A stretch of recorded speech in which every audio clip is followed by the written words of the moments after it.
Hello again, everyone. So the MPC has quite a few compressors, but which one do you use? Which one fits the best situation? And more importantly, are you using the correct one?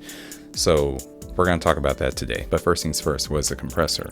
Well, a compressor is a utility that controls dynamics via gain reduction. The type of compressor that you use is what ultimately determines how this gain reduction happens. In front of us, we have a 3-track mix. Consists of drums, bass guitar, and an acoustic guitar.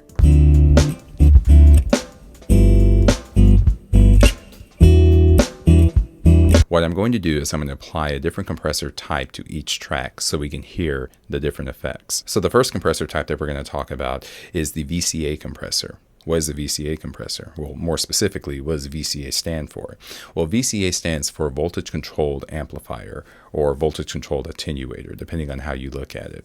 A VCA is essentially an amplifier that relies on a modulation source to determine the behavior of its output. In the context of a VCA compressor, a carrier signal is used to determine the behavior of the output or the amount of gain reduction. Benefit number one, they're very precise. Essentially, whatever parameter you dial in is invariably the output that you're going to get. Number two, they're very clean. They don't produce any unnecessary saturation or distortion. Sometimes that's desirable, but we'll talk about that later. So in the context of this mix, what we're going to do is we're going to apply a VCA compressor to the bass guitar. I'm going to solo the bass guitar.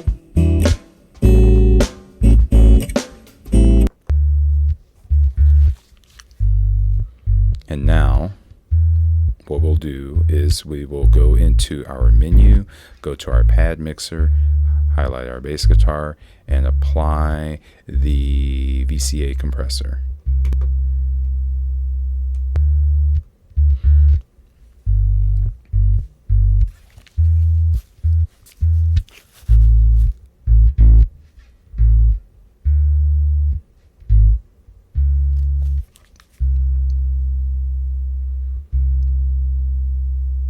As with any typical compressor, you have an attack, release, threshold, ratio, knee, output, input, wet, dry signal. Your attack determines how long it takes for the compressor to activate. The release determines how long it takes for the compressor to deactivate. The threshold sets the decibel level whereby which the compressor activates. The ratio determines how many decibels leave the compressor's output as opposed to what comes in. So give you an example of that. If I dial this up to 5, what that means is that for every 5 decibels received, only 1 leaves. The knee controls how aggressive the compressor activates. The more I dial this up, the less aggressive the compressor becomes. Now, input signal, output signal, wet, dry. Wet dry is actually kind of interesting. I'll talk more about that when we go into the vintage compressor. Let's turn on the bass track again. So the primary objective here is to stabilize the dynamics of the bass guitar. Each of my plucks, strums, slaps, what have you, are inconsistent. So we want to make this as consistent as possible. All right, let's get started.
Okay, and there we go.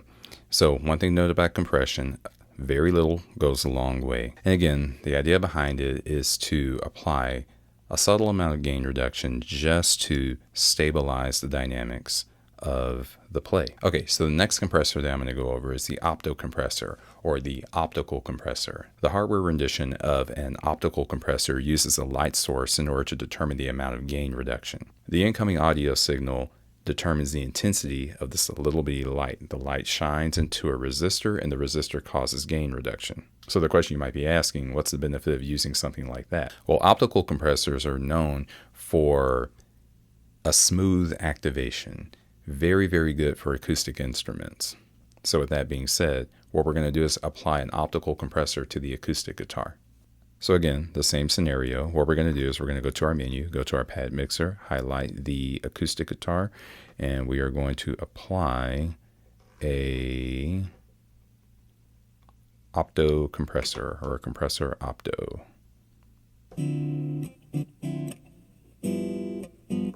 Excellent. Now I'm going to play this track back soloed, just so we can hear the effect more prominently.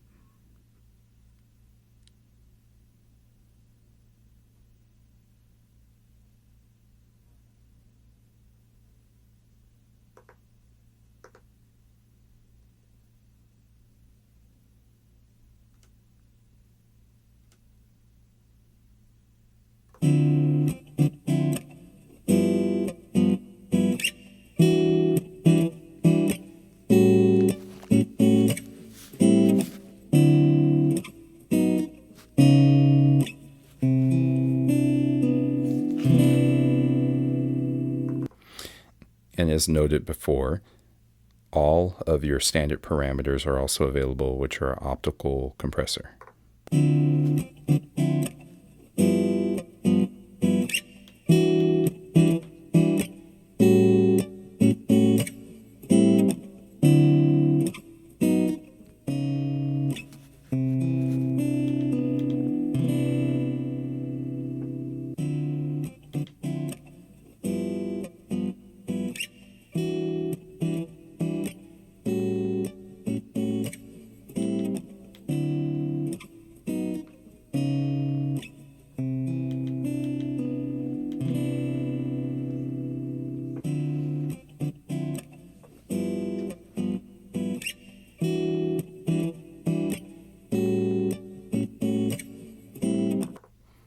Okay, so there we have it. So notice the smooth quality of the optical compressor, not as aggressive as the VCA. So the next compression type that we're going to talk about is the vintage compressor. The MPC's vintage compressor emulates tube compression. Tube compressors are known for their aggressiveness and warmth. We're going to apply the vintage compressor to the drum track.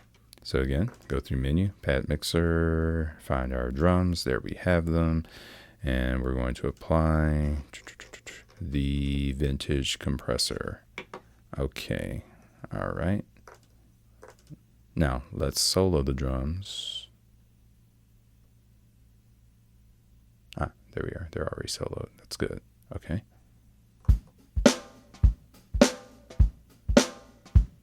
Excellent.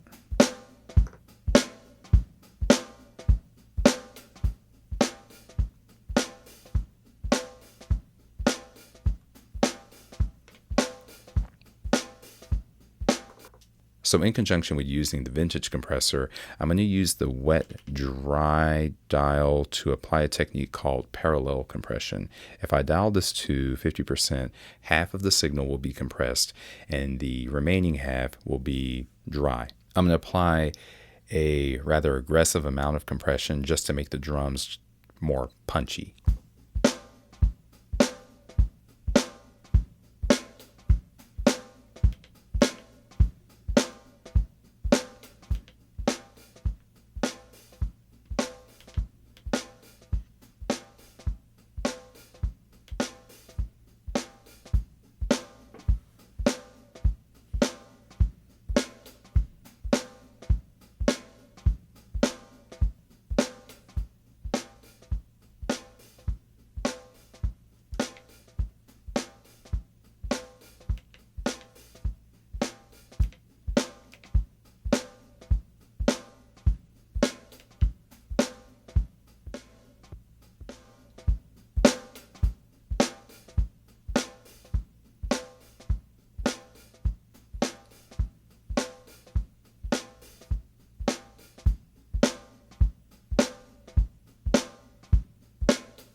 Okay, so now let's listen to the vintage compressor in the context of the mix.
So if you ever need your drums to just kind of poke out in the mix, the vintage compressor is excellent for that. So there's one more compression type that I want to mention, and that's bus compression. What I'm about to do is I'm going to take all three of my tracks, route them through a single submix, and then apply a bus compressor to all three. So the question you may be asking is, why are we applying compression to three tracks that have already been compressed? This is a technique that was developed several decades ago. Musicians would ask their mixing engineers, why does our record sound so different on the radio than what it did when we originally recorded it? So the answer to that question is that whenever DJs would play back the musician's songs, they would apply a fair amount of compression via their console. What that does is it makes the mix sound just that much more cohesive. It's what's commonly referred to as glue compression. So without further ado, let's apply the bus compressor. So what I'm going to do now is I'm going to go through my menu. I'm going to highlight or go to Pad Mixer, and I'm going to select each one of my three tracks one by one, and I'm going to switch the output from program to submix number 1.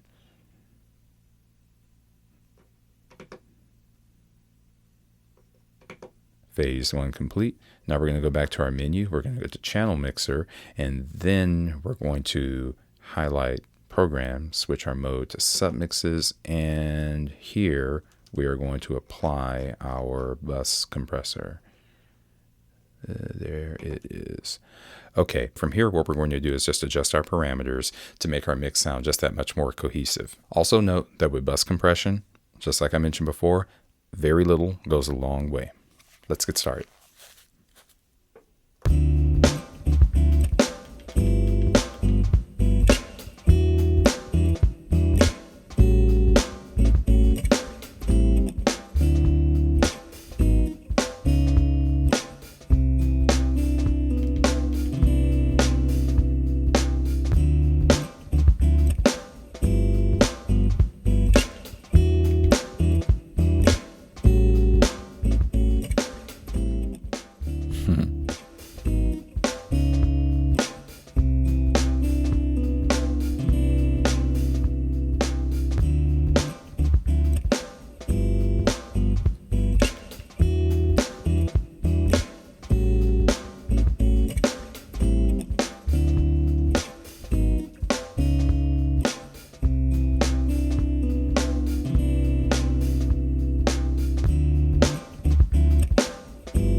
So here's where our track sounds like dry. I'm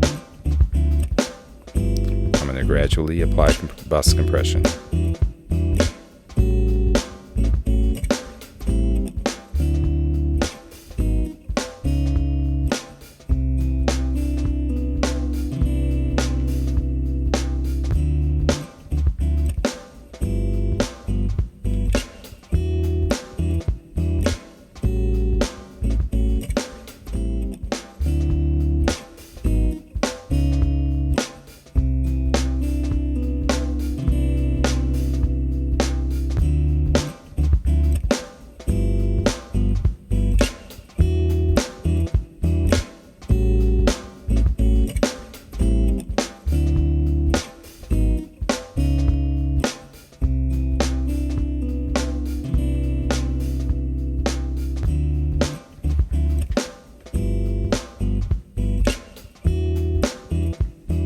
All right, and there you have it, a more cohesive mix via bus compression. So now what we can do is we can revisit the individual elements and make some compression adjustments just for taste.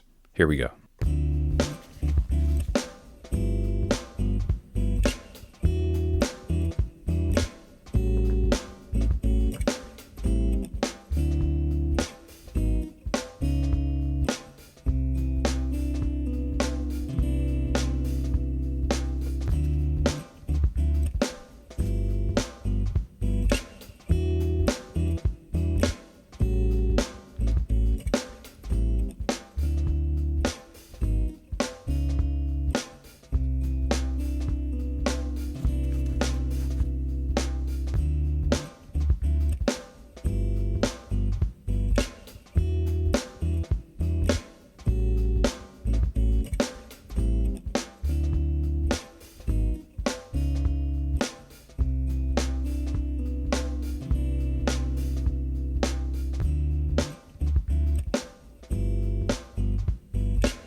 Make some level adjustments.